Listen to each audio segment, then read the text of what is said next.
Hey everybody, it's Matt. Thanks for hanging out with me on my YouTube channel. In my last video, I went and checked out a liberal mainline Protestant church called St. Mark's Episcopal in St. Louis, Missouri. And I super labored over how to describe that in the video introduction and in the title, because I didn't want those descriptors, liberal and mainline, to come off like an implicit criticism. But I also wanted to be really clear as I was being upfront with the taxonomy of what kind of church we were going to visit. I also wanted to be really clear, I'm not that. I'm from a very different tradition. I think I generally think about the Bible a little differently on some points than typically what you would find in a liberal mainline church. But I'm interested in meeting people and making unlikely friends with whom I might disagree even strongly about certain things. It's been a fascinating journey for me to go and do that. And I know a lot of you have been along for the ride with me on this as well. So I want to be specific in my language. And I think the language is accurate. That's the kind of church that we went to visit. By the way, if you haven't seen that video, I'll link it down below. Go check it out. It's very worth your time. The gentleman I met with, Reverend Mark, is a treasure trove of knowledge and information about art and architecture and this very unique building that's built in an Art Deco style with Egyptian flourishes, which is both fascinating because it's sort of a time capsule architecturally, but also because it's called St. Mark's, and St. Mark is historically associated with Egypt. A lot of layers. It's a very fun tour, but maybe as those of you who've seen it, were watching it, you're like, I thought this was going to get a little bit spicy. You said that this is a really different tradition from the one that you're coming from, and I guess I didn't see a ton of that. For the most part, I think what you saw there was two guys who like church and like historic theology, getting a look at a historical church and talking shop and checking it all out. Where the differences in how we see stuff comes more to light is in the part of the video that I'm about to share with you. Now, I don't think this ever gets hostile or bad. I think Mark's a really cool guy. The first question that I'm going to cut back into the conversation with right here is one where I ask him how somebody becomes a Christian in your church, in your tradition. Now, in my mind, this is a pretty safe, even sort of softball-y question that I like to ask people when I visit their church, because I just want to get them talking about the beauty of their tradition and the joy of seeing people go from not knowing God to knowing God. But I don't think I'm misrepresenting it. I mean, you can tell me if you see or read the conversation differently. I think Mark makes it pretty clear that he finds the nature of that question to be off-putting. And as he elaborates on why, you can see I kind of do a nervous little chuckle. Like, I don't know if it comes through. I was kind of nervous about it. I was like, oh, dang, this is usually a pretty safe one, and we find a lot of common ground on this one. I don't even know what we're about to disagree about.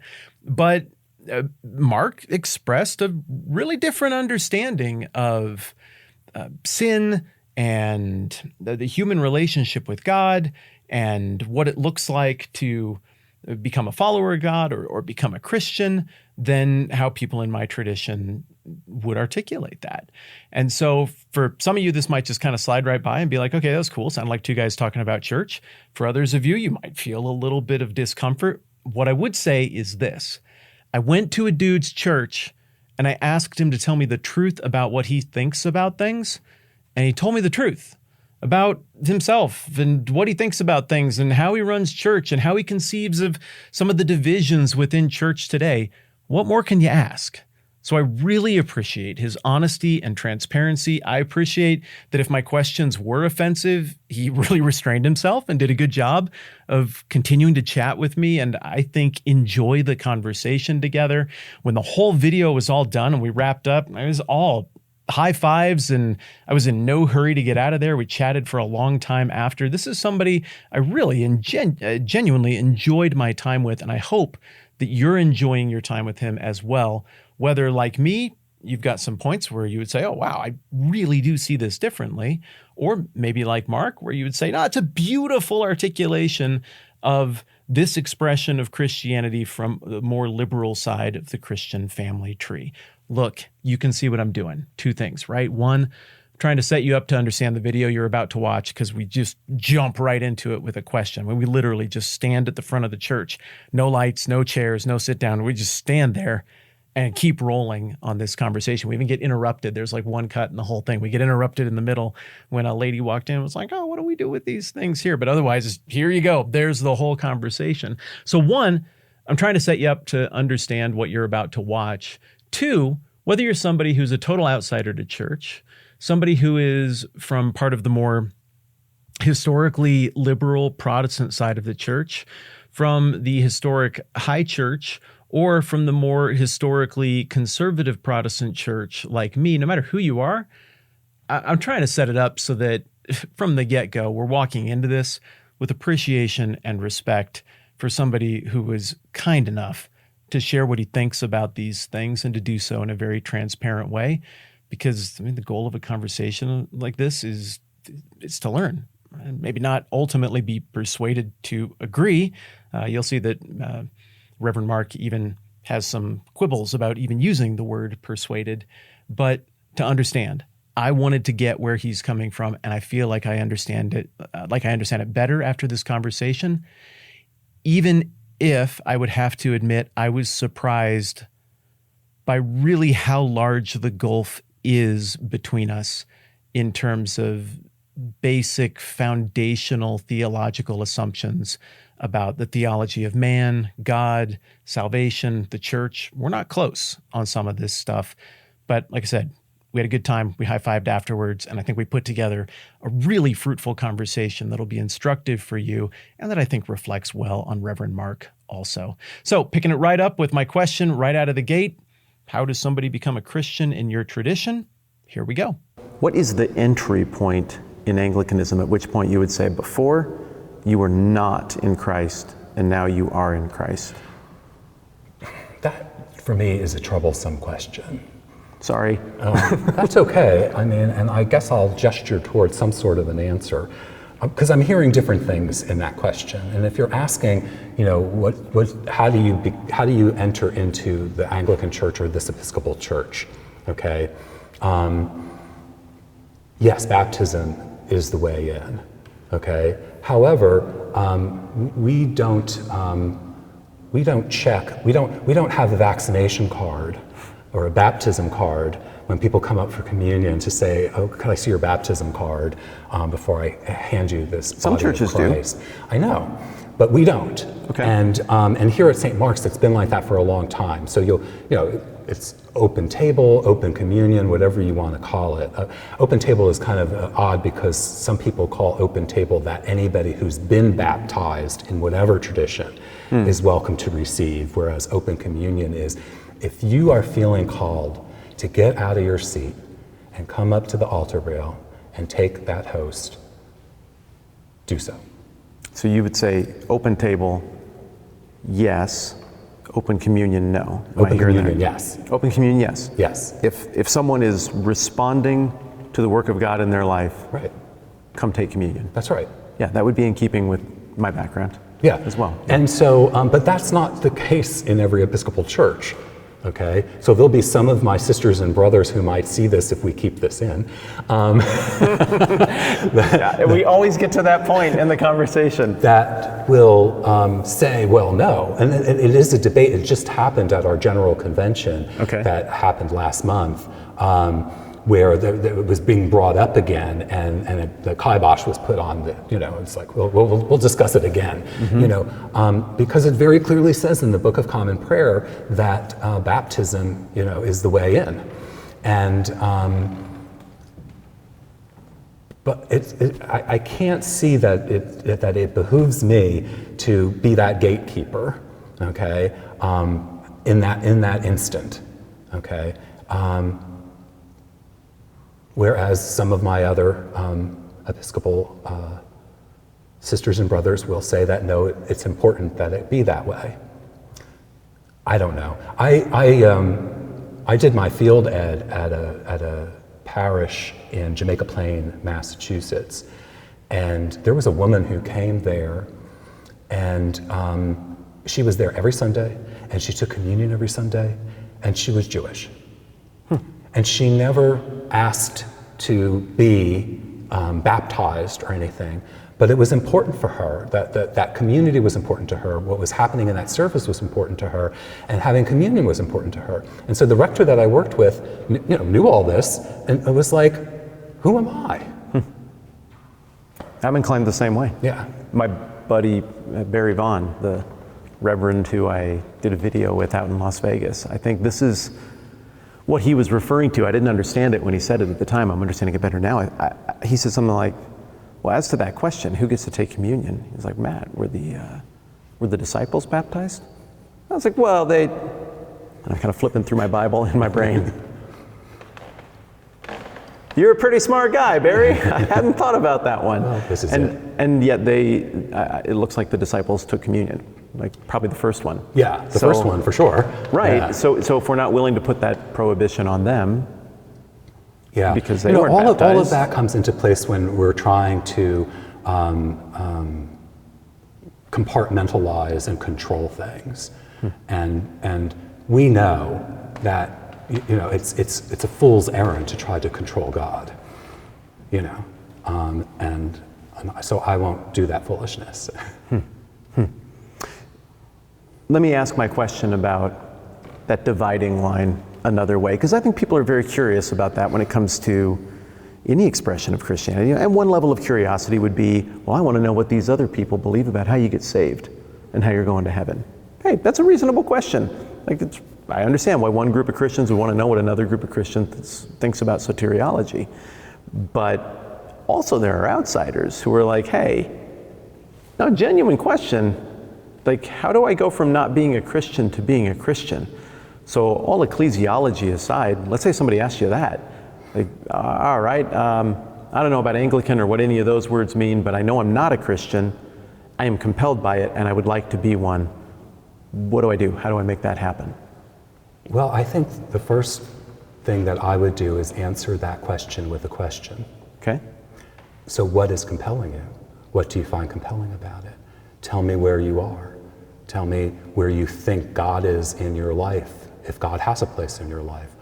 What is drawing you to this notion of being a Christian? What does that mean for you?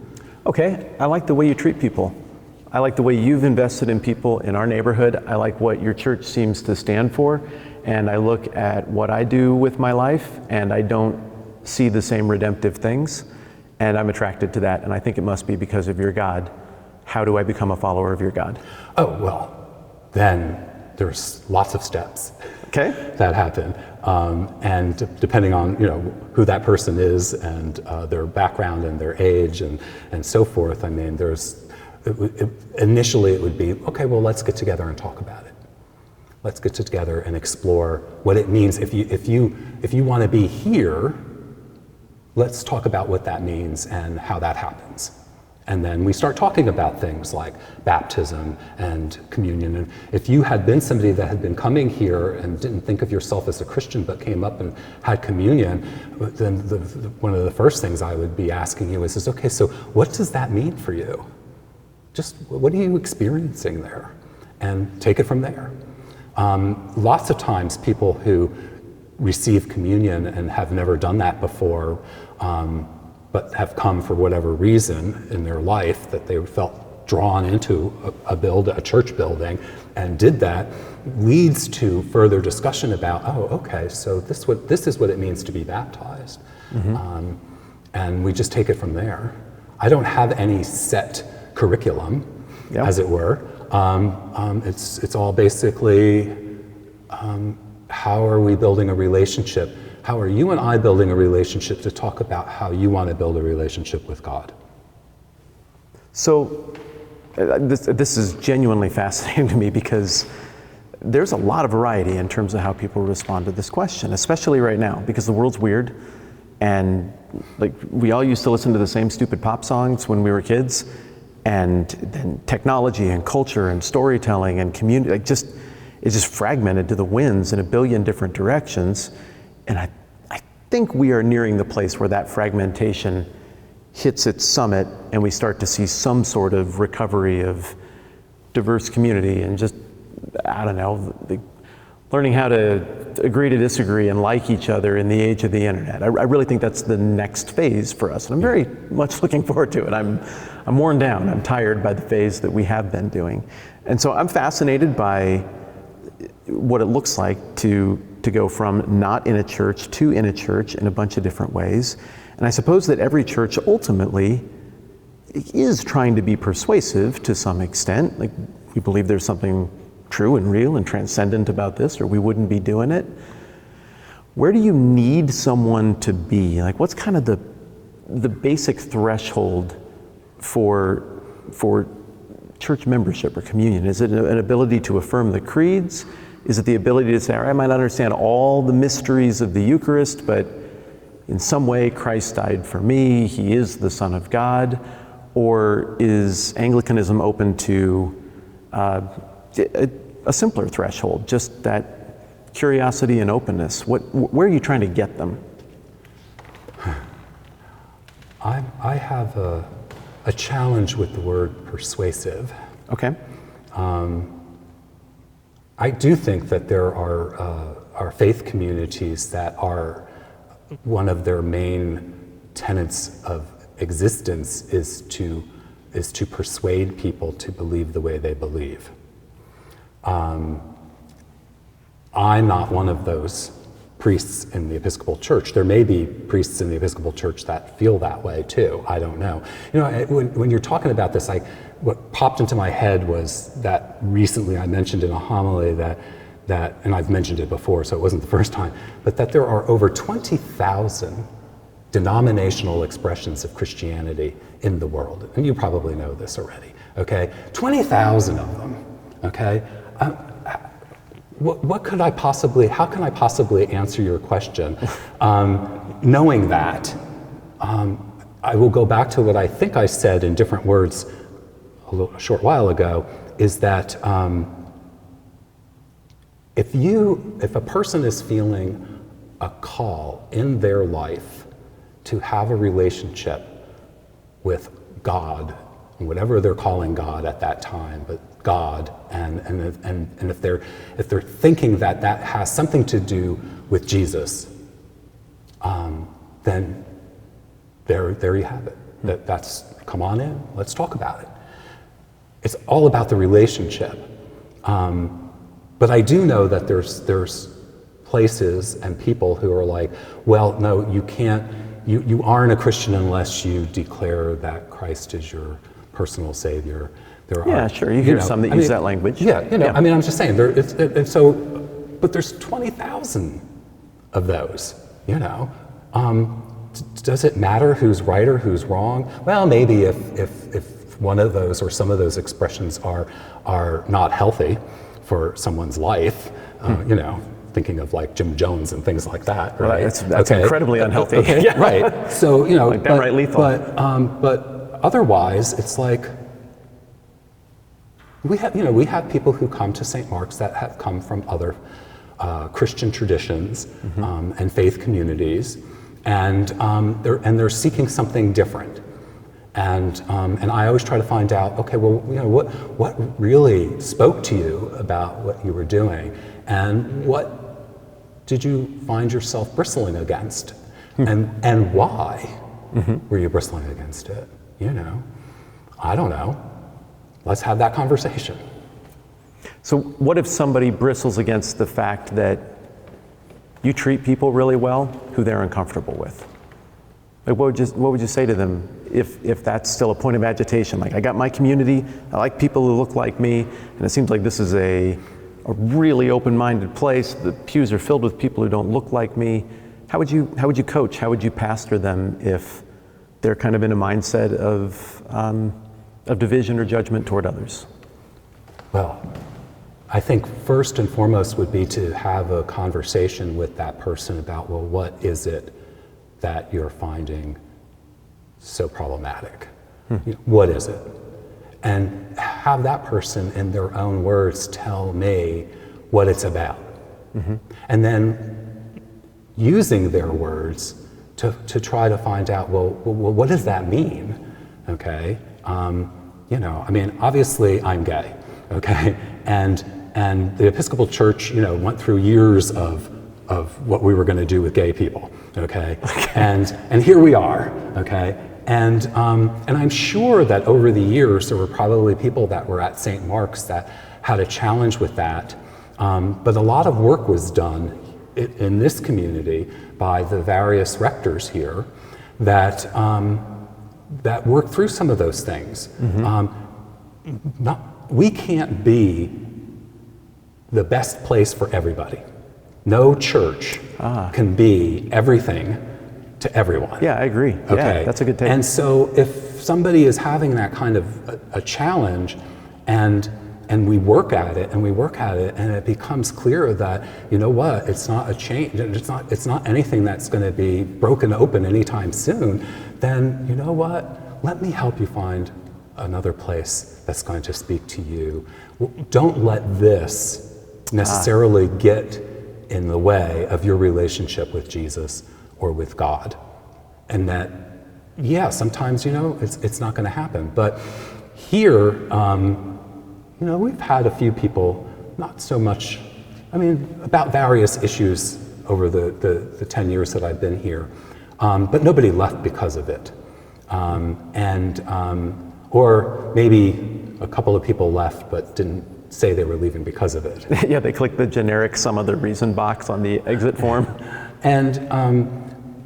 But I'm very clear about speaking the truth in love, and that's what we should do with each other, okay? And I think that if we come at it from that place, then we're going to be able to live together, to come to this altar rail and receive communion, and praise God, and go out into the world and be Christ's hands and heart. But if somebody's letting something really block them, then there's something else going on there. And I'm not a therapist. I'm not trained as a psychotherapist. You don't see into the soul. And so sometimes helping someone's soul is just to say, let's find you another place. Is there then kind of a self-selection that occurs based on what you're talking about that just happens on theological issues within Anglicanism, the Episcopal Church, and even some of the other expressions of Anglicanism that I assume broke away because of differences in theology, different reads on the text? Is that sort of sifting out a good thing, that people get to that place where they're like, well, we ought to be here with this thing where it's what we think, or is it an unfortunate concession? How would you view it? Unfortunate concession.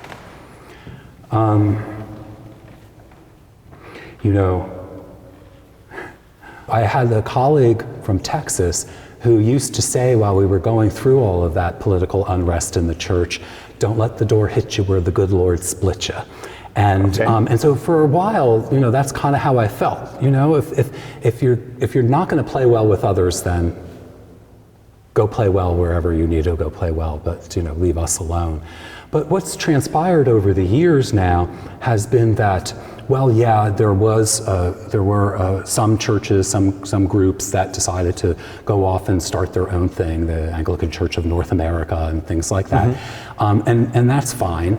But a lot more stayed, and a lot more stayed that weren't certainly on the page I was on, okay? And over these years, we've learned how to be with each other, worshiping God and following Jesus, and realizing that for many people, those issues aren't as important as what we're doing, the big picture. Okay, helping to enact God's dream in the world is the important thing. But there are for those, and it kind of goes back to our discussion earlier about if I had a parishioner that just couldn't stand, being with this person or that person for various reasons. Somebody just lived a very sheltered life.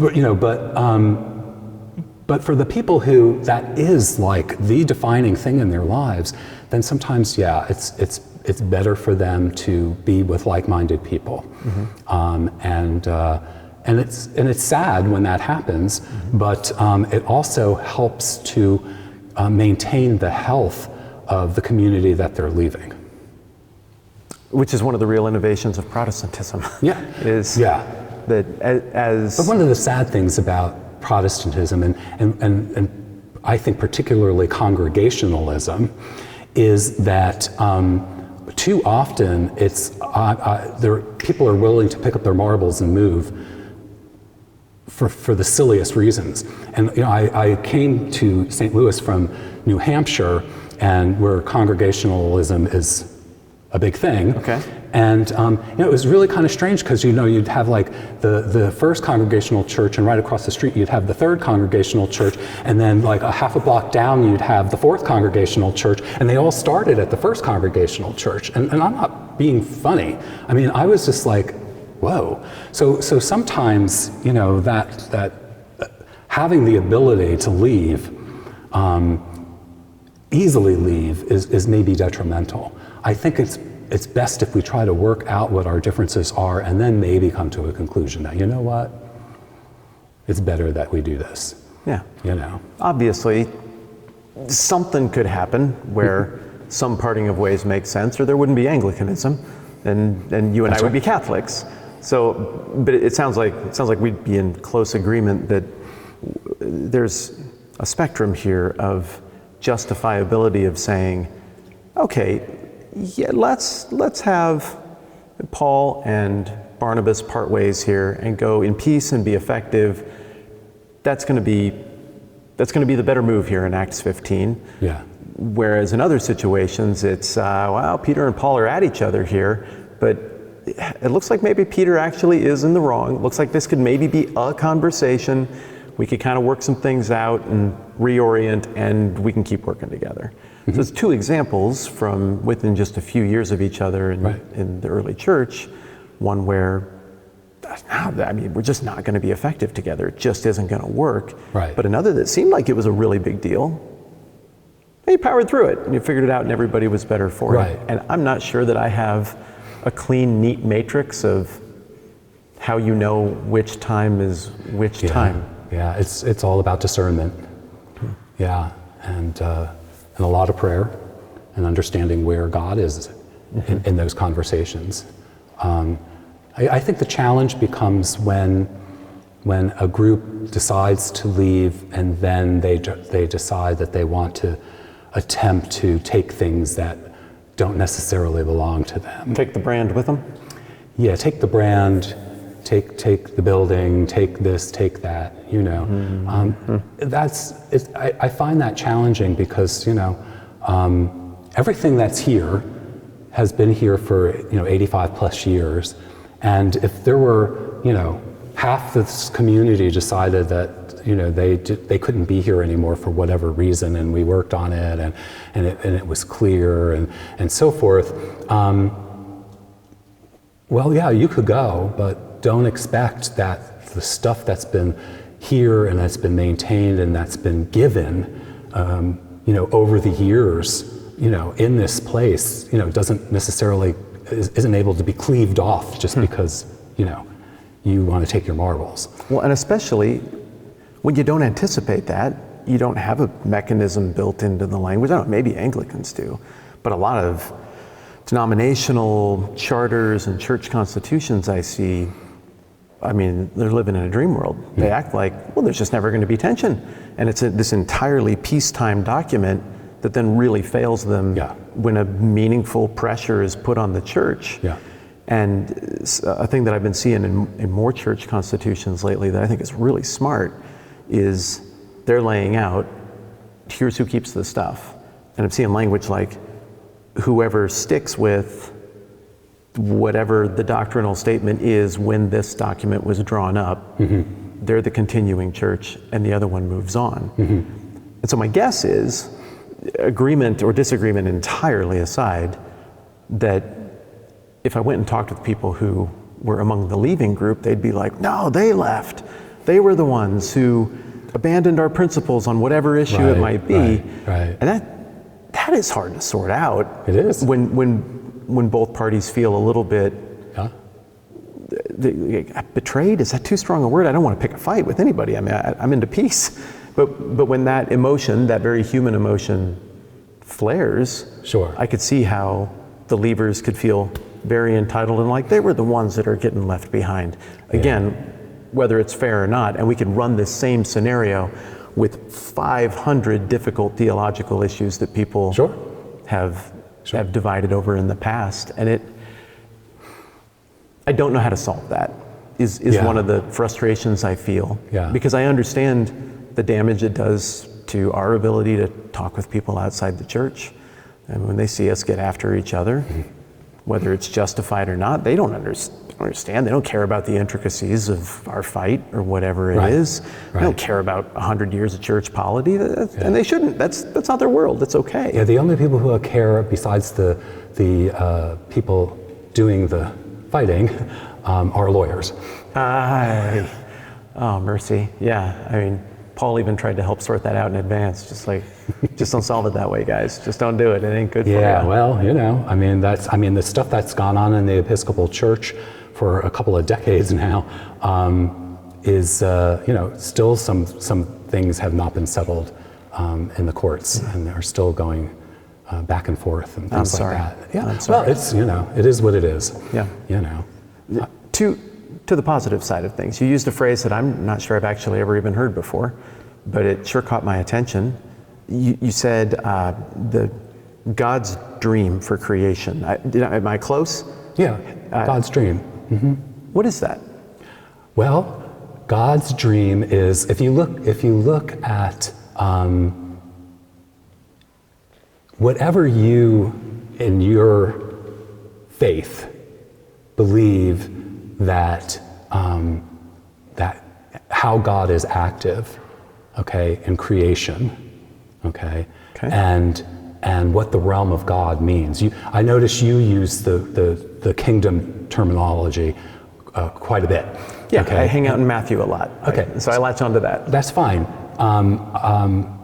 So whatever I guess I turn the question back on you and say, okay, so what's the kingdom of God for you? God's dream for creation, for how I feel, is that God wants us to live to the fullest expression of our humanity while we're here, following Jesus, not knowing for sure what is after this. I know a lot of Christian expressions are all about getting into heaven, heaven could be a great place, I don't know, but David Byrne from the Talking Heads said heaven is a place where nothing ever happens, So it's like God's dream is about being in God's place here and now. And that's what Jesus came for. Jesus was the embodiment of God's realm on the earth, And so there's this wonderful Christian educator, she's dead now, called Verna Dozier. Are you familiar? I don't know the name. Okay, Verna Dozier, and she wrote a book called The Dream of God. And she was writing about how to reclaim, how we educate people about what it means to be a Christian, and what it means to follow God.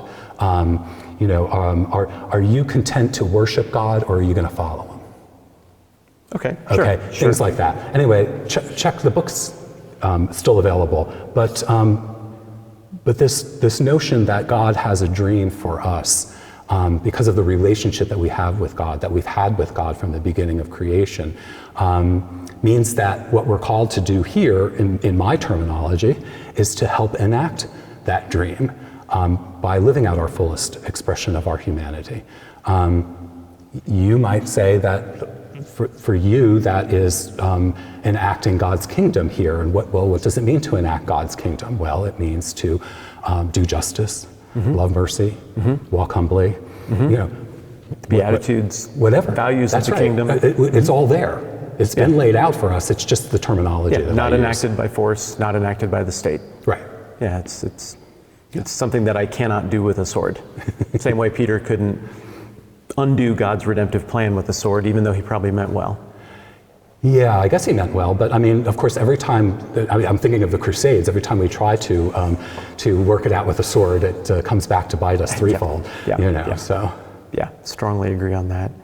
Yeah, so then what is that? It sounds like you're drawing on Jesus' language about the life abundant, that you would have this life abundantly. Where does the biblical language about sin, just violating the command of God to, against the prohibition against murdering your neighbor or hating your neighbor. Are those things in Anglican theology just self-evident from well, obviously you can't kill people? Or is sin the language that gets used within Anglicanism? Or is it more of a cultural expression of what might be loving in one culture versus another, what might be murderous in one culture versus another? To what extent does human failure or human sin factor into that abundant life in Anglican thought? Well, again, because of the wide spectrum of thought and belief and understanding in Anglicanism, there's no one answer for that.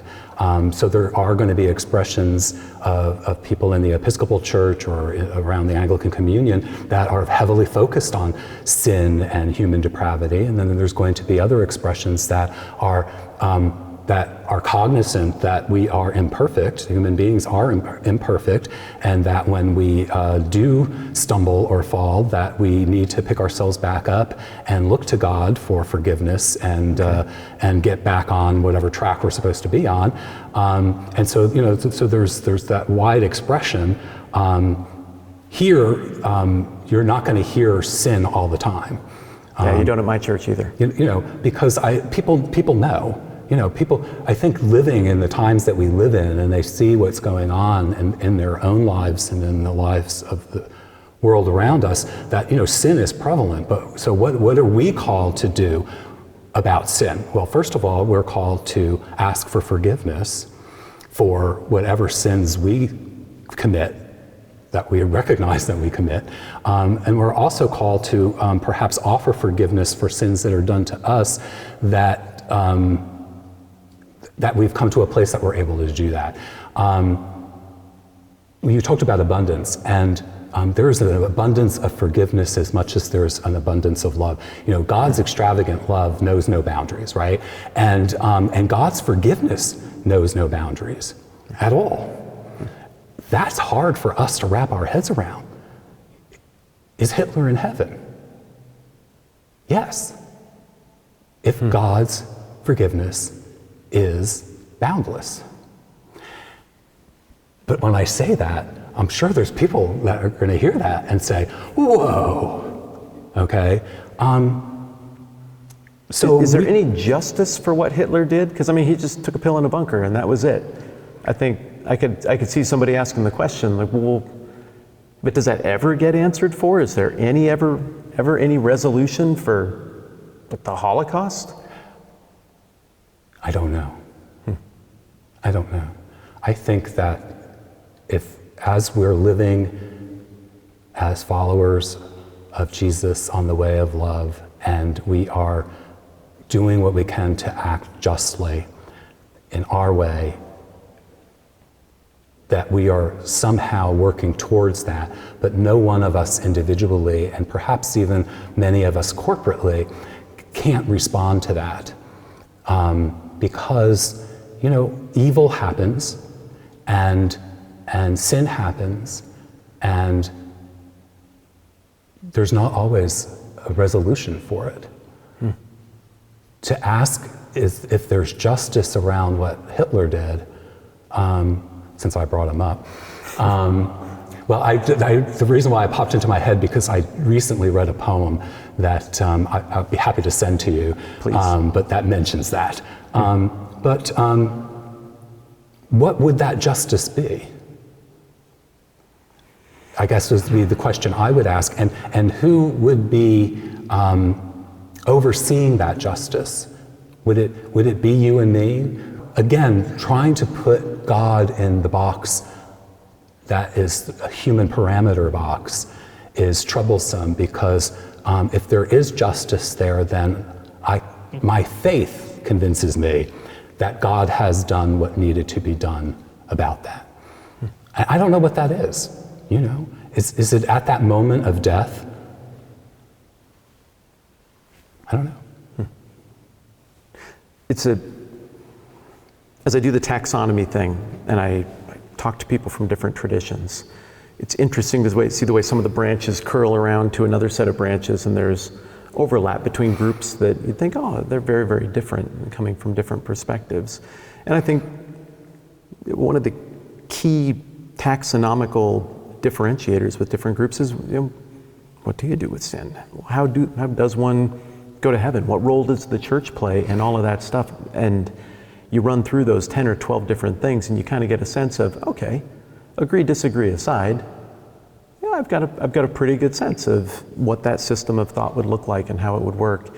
And I've peppered you with 10 jillion questions about those kind of things.